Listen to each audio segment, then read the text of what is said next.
Hey, good evening, all. How are you? Welcome to Lifewalk with Christ God. We are on the Trim Radio Network, and I'll tell you what, we have so many wonderful shows, new shows, everything going on.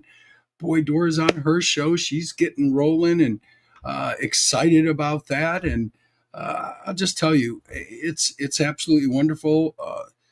Peter Kling's on, Maggie Kling's on, um, and we're trying to grow more and more and more. And if you're interested in doing a show on here on the Trim Radio Network, I'll tell you what, just get in contact with us. I'm basically there's a team here. It's Raskella, it's myself, it's Stu, it's Victoria, and the four of us. Uh, we've got this great thing going, and I owe it to them because I don't do a thing. Alls I do is just basically two shows on here, and then I'm blessed to do that. So I'm very excited to do that. Um, you know, they've got everything set up, but it'd be wonderful to have you. And we have such a wonderful platform. It's very easy to use, and I want to give people a chance to speak their minds, come on out and do things, and they want that. It's them. It's not me. It's them. I can't do anything without going to them. And so understand. Come on over to Trim Radio Network. We'd love to have you. Anyway, tonight is Life Walk with Christ God, and going over a bunch of stuff is what we're going to go over tonight. And tonight, I want to jump into. We're going to actually jump into from Adam to Noah and kind of go back in Genesis because there's some very interesting things, and God is very specific as He is with everything. We know this. He made statutes, decrees, laws, covenants, and covenants with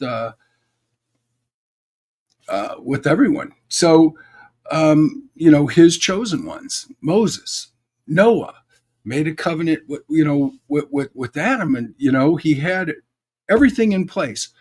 We as human beings broke them over and over and over and over again. And our loving God, our gracious God, grace and mercy, forgave us for those things over and over and over and over again. And the world is changing all the time. And it's spooky. We're seeing the changes right here at home in the United States. We're seeing these things happening that we never thought, especially when I grew up, I never thought there's never a possibility of. And they're happening right before our face. But I want to get in here and let's see. I think we're on Noah 8 is what I'm going to believe what it is. But we're going to start with Genesis 6. And we're going to talk about the wickedness of the world. So I'm going to let you kind of listen in on this, even though I could read it. I got my new glasses. So, but here we go. Genesis 6. When human beings began to increase in number on the earth and daughters were born to them, the sons of God saw that the daughters of humans were beautiful, and they married any of them they chose. Then the Lord said, "My spirit will not contend with humans forever, for they are mortal. Their days will be 120 years. The Nephilim were on the earth in those days, and also afterward, when the sons of God went to the daughters of humans and had children by them. They were Now, these sons of daughters, I want you to know, the sons of God went to the daughters of humans and had children by them. There is a lot of dispute on this, and actually, I looked up a bunch of it because I wanted to make sure I had the right understanding too. But one of the things that I was finding is there is a bit of a debate on exactly who the Nephilim were.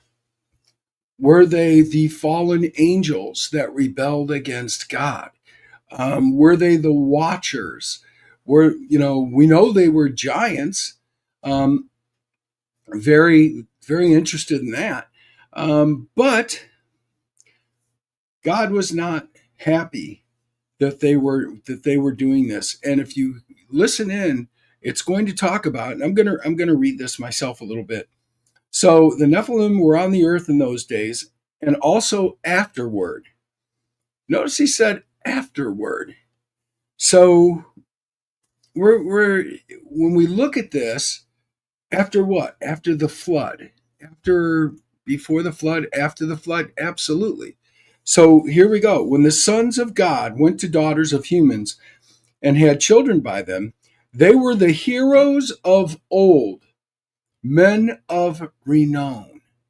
They were well known. So heroes of old, exactly asking those questions, exactly what they were and everything else, they leave it right at that. One of the reasons that they leave it at that is they're okay. This is how we ended up in a situation here. It does have a relevance here, but we're going to leave it at that. We're not going to take away from the word taking away from God. The Lord, but there's some clues in here.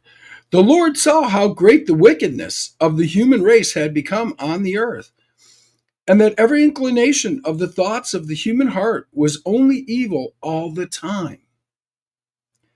The Lord regretted that he had made human beings on earth.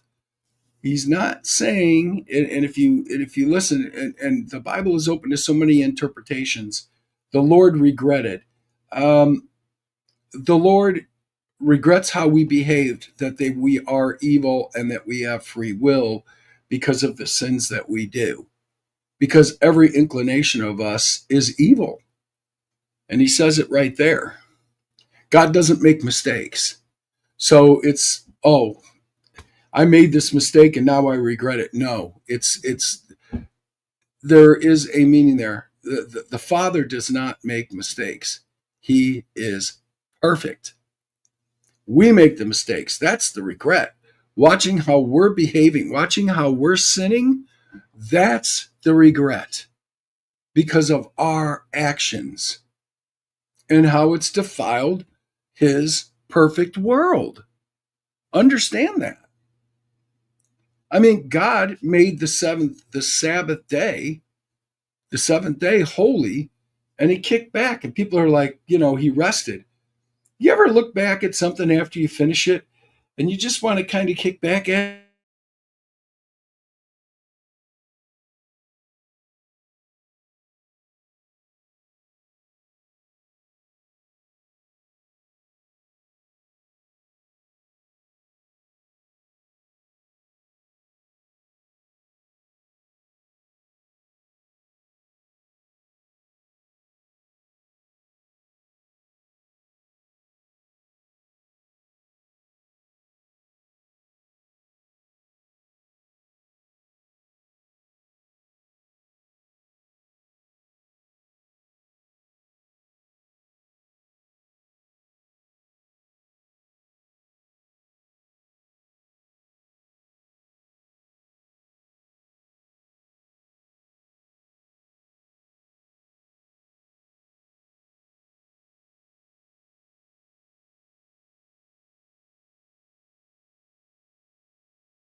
Okay, there we are. We're back.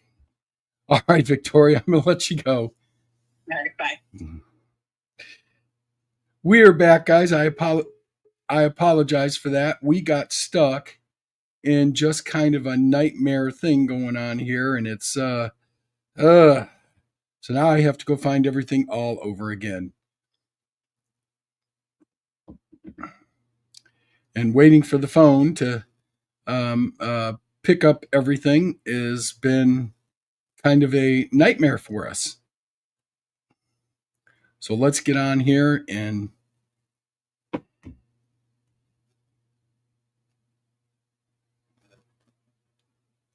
there we go. We're back. I apologize for that. We've been having some really strange internet problems here, and it has kind of driven us, kind of crazy here for a little bit. Somebody had run over the internet box and drove off, and they demolished it. So it was one of those kind of deals that happened. Anyway, let's get back onto it. We were talking, and we were just talking about this, and we're talking about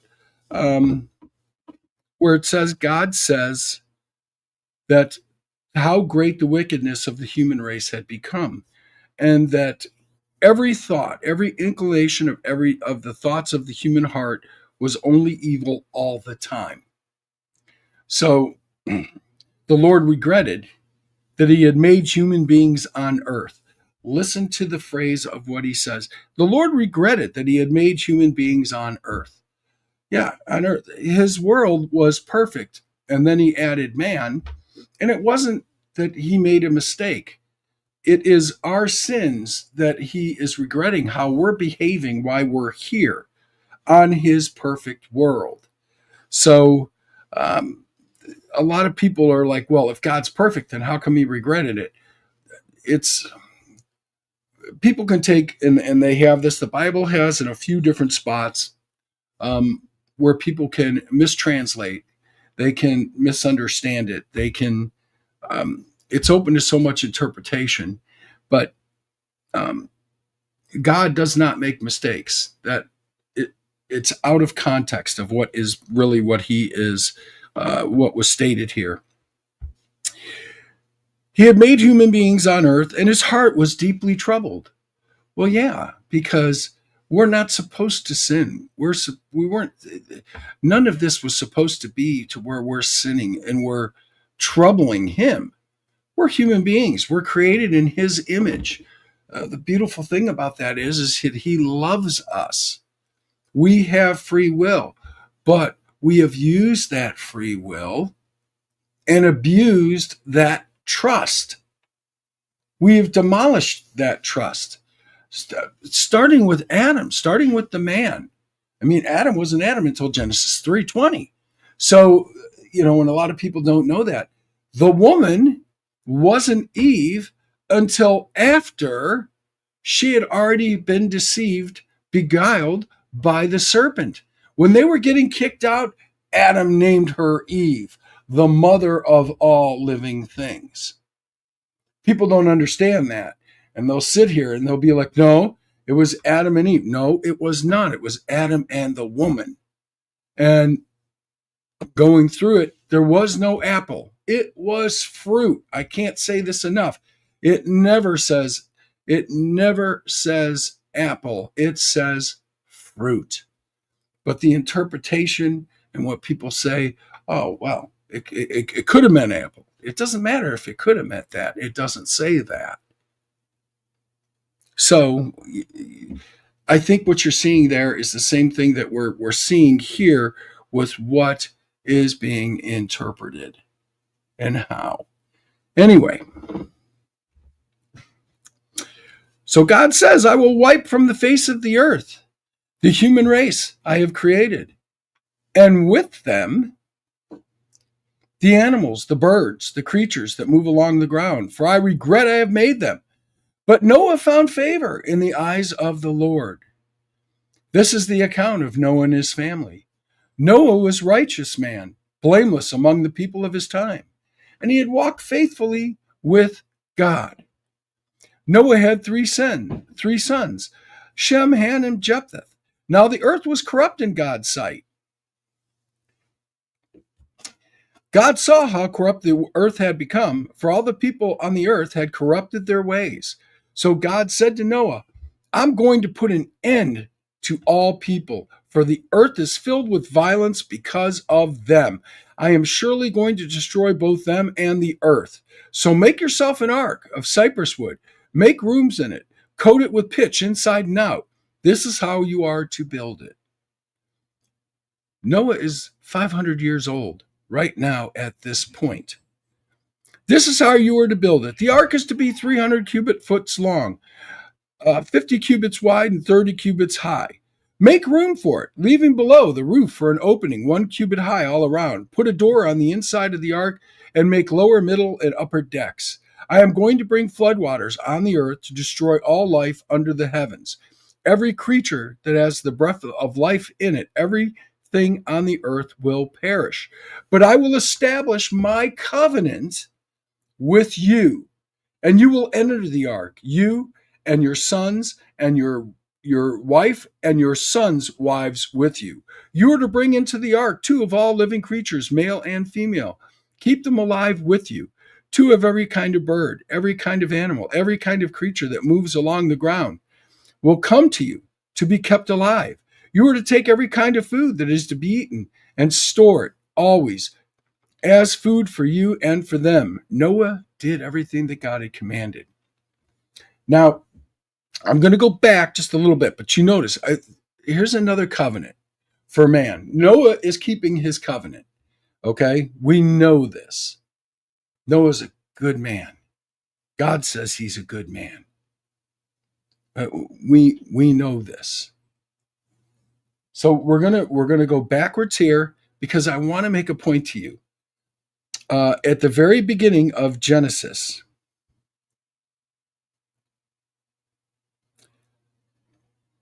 and I'm going to put this right here. And this was in the beginning, Genesis 1. Okay. And I'm going to go on up, said there, and let's go. And God said, this is Genesis 1, we're at verse 6. And God said, let there be a vault between the waters to separate water from water. So God made the vault and separated the water under the vault from the water above. And it was so. God called the vault sky, and there was evening and there was morning on the second day. This has the interpretation that you have as people are saying, okay, the vault is the heavens, God keeps water there.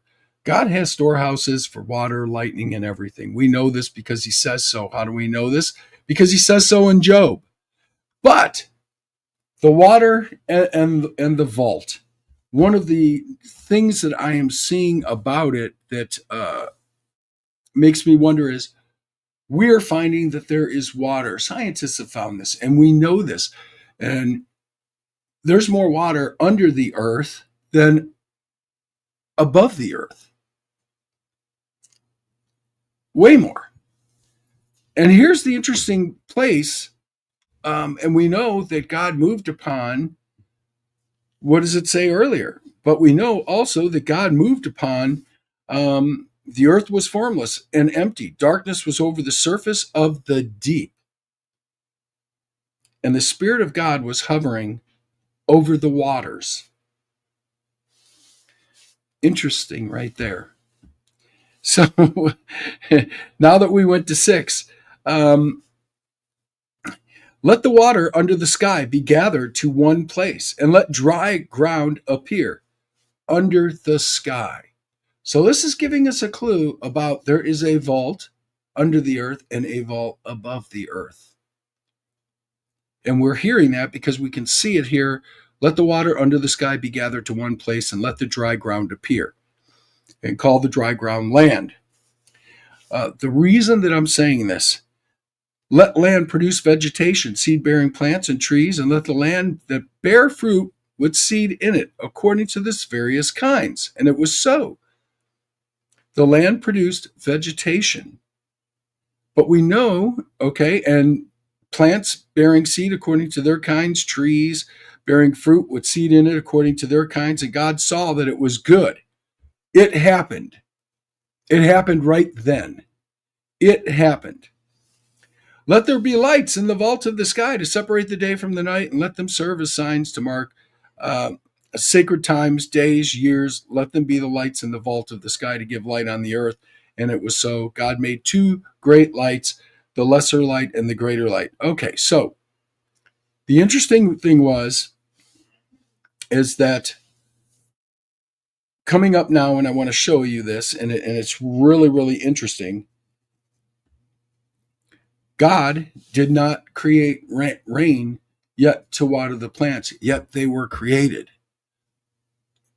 And the interpretation I'm getting is from the springs below the vault, the upper vault, the lower vault.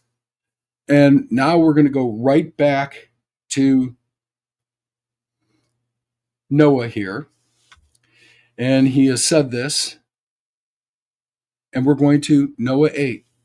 But God remembered Noah and all the wild animals and the livestock that were with him in this ark. I'm back one too far. Noah 7. And the Lord said to Noah, go into the ark, you and your whole family, because I have found you righteous in this generation.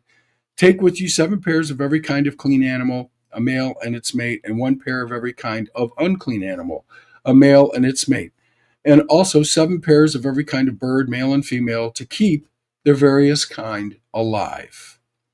7 days from now, I will send rain on the earth, 40 days and 40 nights, and I will wipe from the face of the earth every living creature I have made.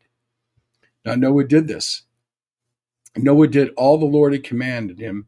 Noah was 600 years old. It took him 100 years to make the ark, according to God's specifications.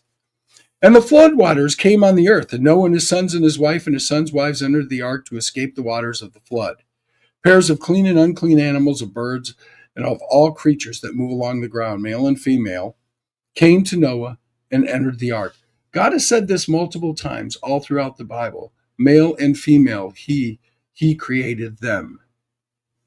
So, we're going to see this. So now it says in Genesis 7, verse 11, in the 600th year of Noah's life, on the 17th day of the 2nd month, on that day, all the springs of the great deep burst forth. Now you're understanding why I went back to Genesis 1 and I was reading. The springs of the great deep burst forth. The water of the vault, under the vault of the water above the vault. We could see when God created the plants and the seed bearing and everything else, rain wasn't created yet. Genesis even explains that rain wasn't yet created yet. No one was able to till the ground and do anything, but they were watered. They were watered with the great deep.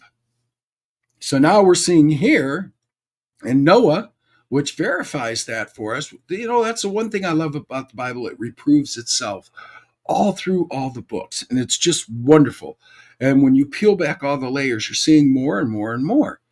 And so when we do this, on that day, all the springs of the great deep burst forth, and the floodgates of the heaven were open, and rain fell on the earth 40 days and 40 nights. And on that very day, Noah and his sons, Shem, Ham, and Japheth, together with the wives and the wives of his 3 sons, entered the ark, and God shuts them in. We know this, right? So God shuts them in. So here we go. At this time, the ark is lifted high, and I'm kind of skipping ahead here. And we know God kept the flood waters of the earth for 150 years. And we know that. I kind of skipped through Genesis 7 to Genesis 7, verse 24, the last part of that chapter there. And the waters flooded the earth for 150 days. Genesis 8, But God remembered Noah and all the wild animals and the livestock that were with him in the ark. And he sent a wind over the earth, and the waters receded. Now the springs of the deep and the floodgates of the heaven had been closed. And the rain had stopped falling from the sky. The waters receded steadily from the earth. And at the end of 150 days, the water had gone down. And on the 17th day of the 7th month, the ark came to rest on the mountains of Ararat. The waters continued to recede until the 10th month. On the first day of the 10th month, the tops of the mountains became visible. After 40 days, Noah opened a window that he had made in the ark and sent out a raven, and it kept flying back and forth until the water had dried up from the earth. Then he sent out a dove to see if the water had receded from the surface of the ground. But the dove could find nowhere to perch because there was water all over the surface of the earth. So it returned to Noah in the ark. He reached out his hand and he took the dove and brought it back to himself in the ark. He waited 7 more days and again sent out the dove from the ark. When the dove returned, there in its beak was a freshly plucked olive leaf. And we know in Revelations, we know in all the chapters, we know in the New Testament, wine, oil, all these things, unleavened bread, everything else. These things all have significant meaning. And we use them today. You get an argument with somebody, you offer them an olive branch. It's just a holy of holy things that we do, that we're supposed to do. But they all have significant meaning. And you'll see these meanings throughout the Bible as they go along. And I'm going to point them out as we go through. After the dove had come back, then Noah knew. And you'll notice the dove too.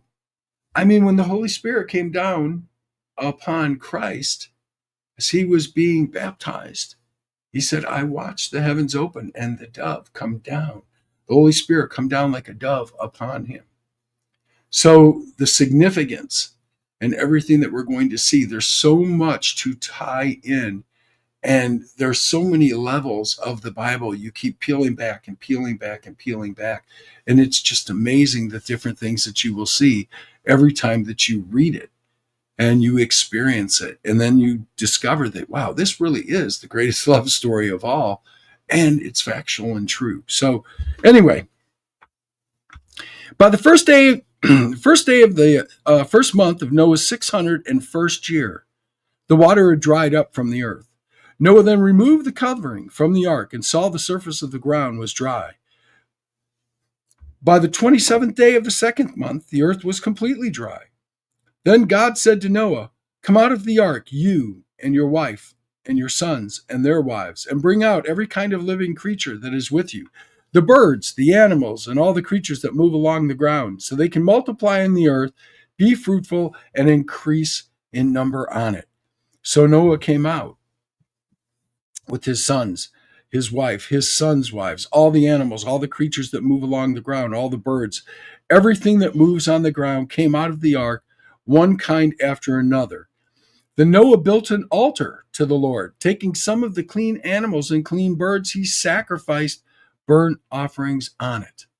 Now, is this the first time that there were burnt offerings? Is this where we got burnt offerings and where it started? Well, the interesting part is with Cain and Abel. What was Cain? Cain was a tiller of the field. Abel was a tender of the, tending the flocks, a tender of the flocks.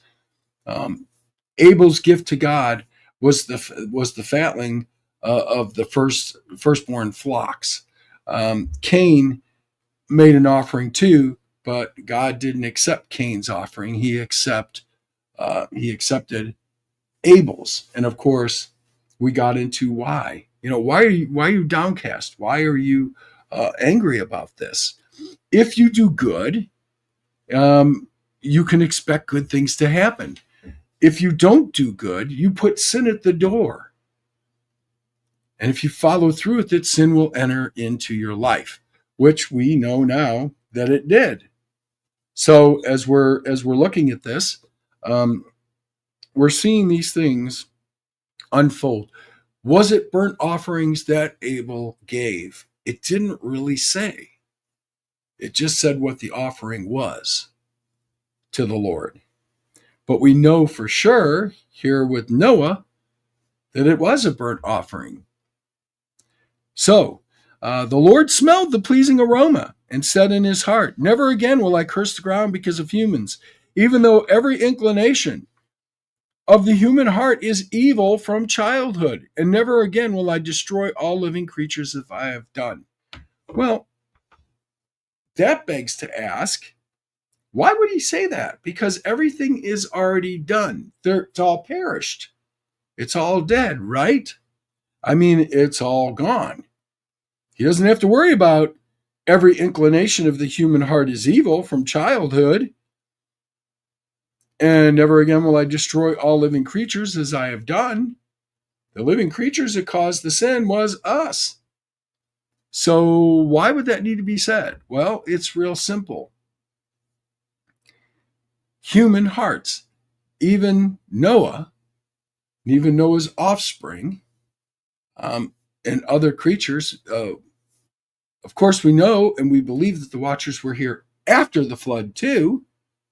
So is there going to be evil back on the earth? Yeah, I think that it's a reasonable expectation to understand that.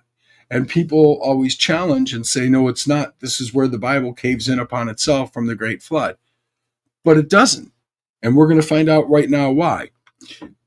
And God says in verse 22, chapter 8, as long as the earth endures, seed time and harvest, cold and heat, summer and winter, day and night will never cease. Now we get into chapter 9, God's covenant with Noah. Then God blessed Noah and his sons, saying to them, be fruitful and increase in number and fill the earth. The fear and dread of you will fall on all the beasts of the earth, and on all the birds in the sky, on every creature that moves along the ground, and on all the fish in the sea. They are given into your hands. It's our responsibility. Everything that lives and moves about will be food for you. Everything that lives and moves about will be food to you. Just as I gave you the green plants, I now give you everything. But you must not eat meat that has its lifeblood still in it. Very interesting why we're here, and I'm stopping right here just for a second. Why it still has its lifeblood in it. So if you go on out and you're a hunter and you shoot a deer, and you have not drained the blood, and then you just start to cook it or roast it, or a pig or something else, and start to cook it and roast it, and it still has its lifeblood in it, it's sinful. And for your lifeblood, I will surely demand an accounting. I will demand an accounting for every animal, and from each human being too. I will demand an accounting for the life of another human being. Whoever sheds human blood, by humans shall their blood be shed. For the image of God has God made mankind. As for you, be fruitful and increase in number, multiply on the earth and increase upon it. Now, the interesting thing is, too, we all know, and I could skip on here a little bit, the rainbow was the covenant. A covenant that God says, I'm making a covenant between you and I, a covenant between you and me.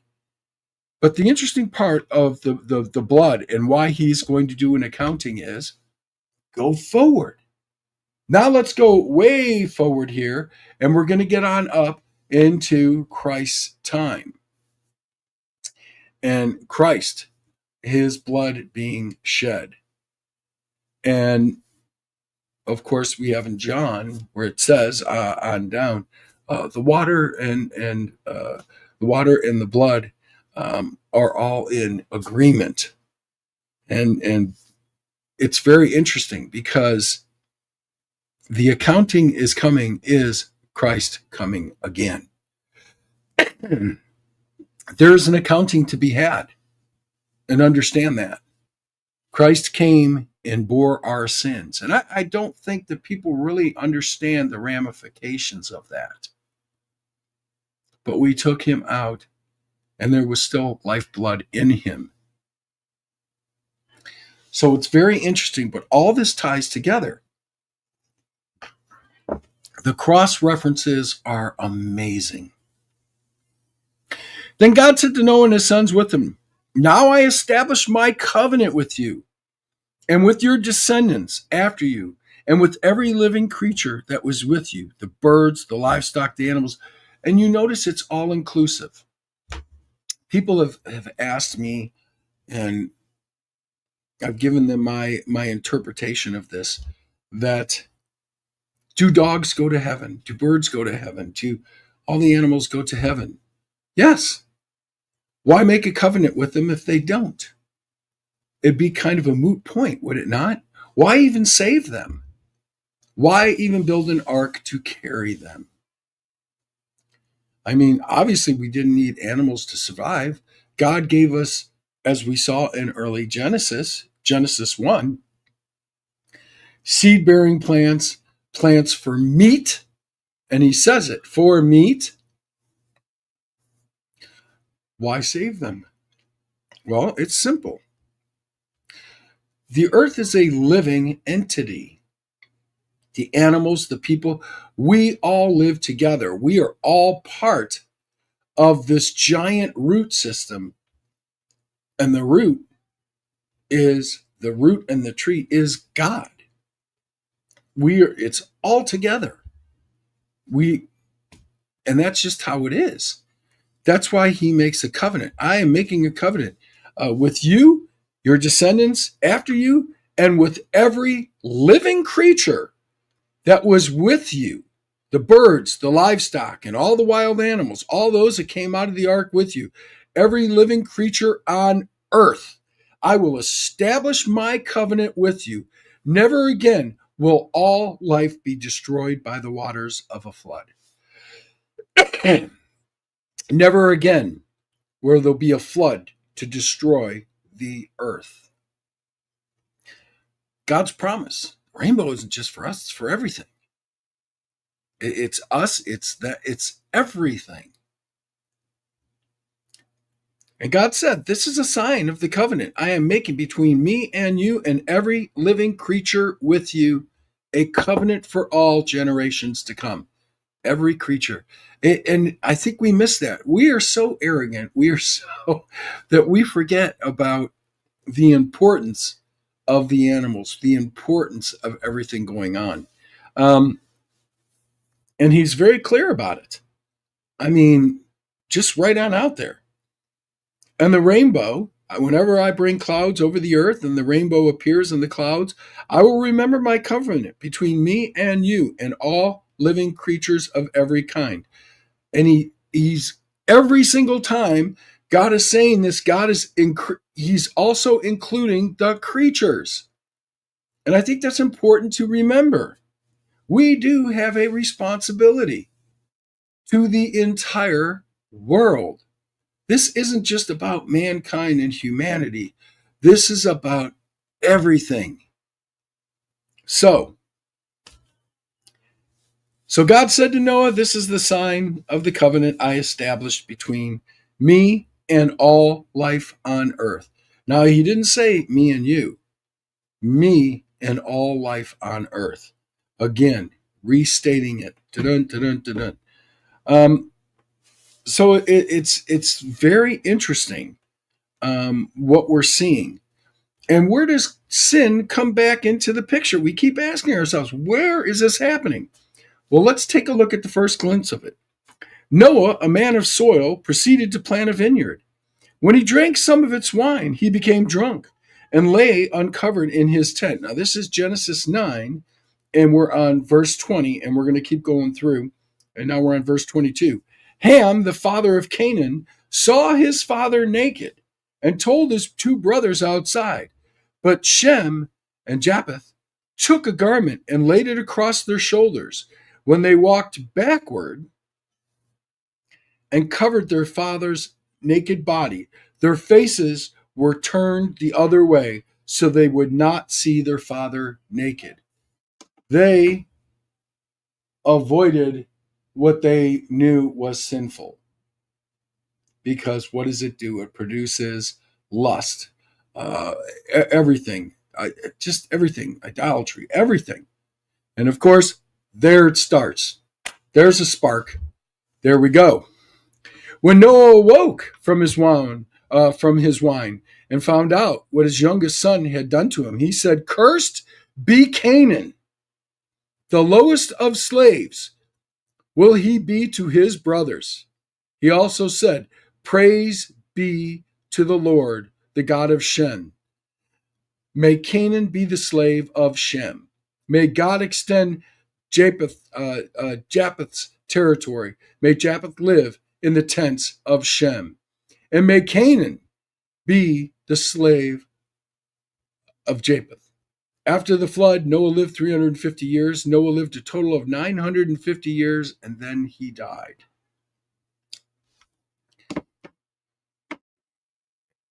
He knew that it was wrong. And that, unfortunately, was the beginning again of what happened, which God knew, because he knew and he foresaw it again, thus reproving the Bible again. We have a knowing God that knows every single thing that's going to happen in our lives, every single detail,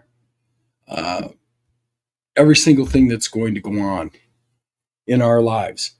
And he can see it. We have to understand, we have to be able to put this into a perspective of God can already see tomorrow or next month, but he can also be back in the month before. He can be anywhere he wants to be and see 100 years from now, 1,000 years from now.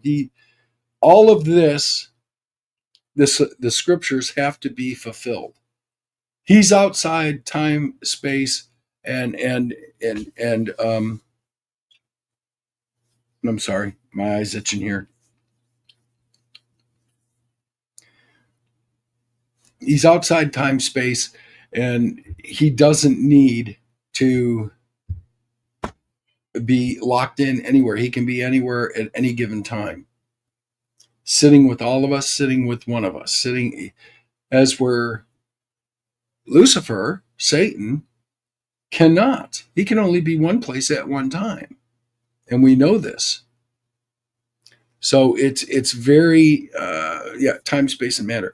But it's very it's a hard concept for us to understand. We get what we call brain tagged, that we live in a world to where we can't understand that the boundaries that we're shown, the boundaries in which we live in, we have to put ourselves outside of. Spiritually, we have to move on from this world. We're supposed to be gaining and growing all the time. Paul's very specific about this stuff. He talks about it a little bit when he's talking about spiritual gifts in Corinthians 12. And it's very interesting. If you start getting into it and going through Corinthians, it's very interesting. Even in Hebrews, he talks about this. Listen, when you were children, you thought like a child. You were a child, you thought like a child. But as you grow, then you start to take off those childly things. And he wants us to grow in spirit. He wants us to grow in mind. Well, we have to believe, and Christ has told us this too. Surely, if you have faith the size of a mustard seed, you could tell this mountain to go and go over here, or this tree to go and go over there. There is nothing that we can't do. We are tagged in our mind that says that we can't do this. We have to keep evolving, to try to keep getting better, to understand that what we are doing when we're following, walking in God's footsteps and everything else. And it's so interesting how that this goes all along. So many important things, so many things that you'll see. Walking with God. He walked with God. Enoch walked with God for 300 years. At 350 years, or 365 years, God took him. we'll see the feet getting washed all the time, or references to the feet. It's, we know this from Boaz. You put your sandal on up and you're getting this ground, with Naomi and with, um, see, my mind is slipping tonight, and I apologize for that. Sometimes I do this, but I get excited when I talk about it. But the sandal is showing a agreement. It's a land buying agreement. This is it. Here it is. This is my agreement here, and nobody else has claimed the land. I am taking the land, and we're moving on. So we'll see this when he talks about Moses. The ground which you are standing is holy. Take your sandals off. We know that. When you go into the inner chamber, and you're not to wear the clothes that you wore in there, especially if you do that in the God's temple, tabernacle, or anything else. No, you will leave those clothes out. This is the most holy place. We're going to see the significance of all these different things going through the Bible and going through and just reading, and it's just so wonderful. We'll kind of jump around here next week. We'll get into it. Maybe we'll talk about the tables of nations. It's important, I think, to talk about this, because as we go on, we're going to figure out another thing too. Where did all the languages come from? Where did everything change? Well, we know it's in Genesis. So we're going to start there. We'll catch back on up to that next week. I'm sorry we had so many different internet problems tonight. It's been kind of a crazy week with that. Plus, we have a bunch of solar flares being down south. We do get hit by them, but we'll try to get those things straightened out. Anyway, I'm going to leave you with this, is that especially in today's times with everything going on, I'm not a political person anymore. I just avoid it like the plague. But we're seeing things that are happening, and we're turning away in a lot of ways. It looked like after Charlie Kirk had lost his life, it was a great movement among people. Some people did it for trend. Some people did it because of love. Some people did it because of their pure love for God. And then we've got another thing that's trying to slip through, which tosses God under the bus, which is just, it's spooky. The battle that we deal with every day with Lucifer, Satan, whatever you want, the devil, whatever you want to call him, is just immense. It's in your sleep. It's in everything when you're awake. It's just every single thing that can cause fear, that can cause chaos, that could cause destruction, anger, hate, everything like that. He's always trying to find another way to take you down. And when you start to recognize, when you read God's word and you start to recognize these things and say, okay, how can I prepare for this? And of course, you can't do it by yourself. So we have to ask God, please help us, Lord. I can't do this by myself. And of course, we have to do that. We have to confess our sins. There's things that we are required to do. But that yoke is easy compared to the yoke that Satan tries to lay upon us. So as we're going through this, navigating this world, which is not our home, this is just a temporary place. We can't get attached to things that are in this world. We have to understand, okay, a lot of people have stuff all around. I do. You can look behind me. But I don't worship those things. They could be here today, gone tomorrow, and I don't care. They hold no meaning. Okay, it's just kind of cool. Maybe they're nice or whatever. I like to look at them. Maybe they bring up a nice memory or whatever. But you don't pray to them. You don't put them up. Well, this will protect me for this or this or that. That's being idolizing. And I say this to my friends. Oh, great car. Yeah, I love my car. Well, no, you don't love your car. Your car's a piece of metal. Okay, it's a car. You love God. You love each other. you don't love your car. Okay. We all catch ourselves in those mistakes, and we do this. And we all have slips of the tongue. If you don't think so, ask Moses. Uh, when he went ahead and split the rock to give water to the Israelites, to the tribes that were walking in the desert for 40 years because of their foolishness, their mistakes, their errors. He said, "Must I strike this rock to bring forth, to give you water?" Instead, he should have said, "Must I ask, must I pray to God to strike this rock, to give God the glory and the praise?" How many times do we do that? All the time. We have a jealous God, and that's okay. And we have a God that, listen, anger is a God-given emotion, and you do not want to incur his wrath. But we make these mistakes all the time. Why? Well, we're humans. We have every inclination in our heart to be evil. God says it. That is us. We're the ones that create the problems. It's not him. It's us. I thought it was pretty self-explanatory there in Genesis 6, 7. It's very clear. It's us. So let's remember that. Let's be good to each other. Say a prayer for each other. Say a prayer for our world, because we need it. We really do. We have a lot of things going on, and we can't focus on the things that are not going to further us along. And that's what we're doing. And when I mean further us along, I'm thinking of greater things, heavenly things.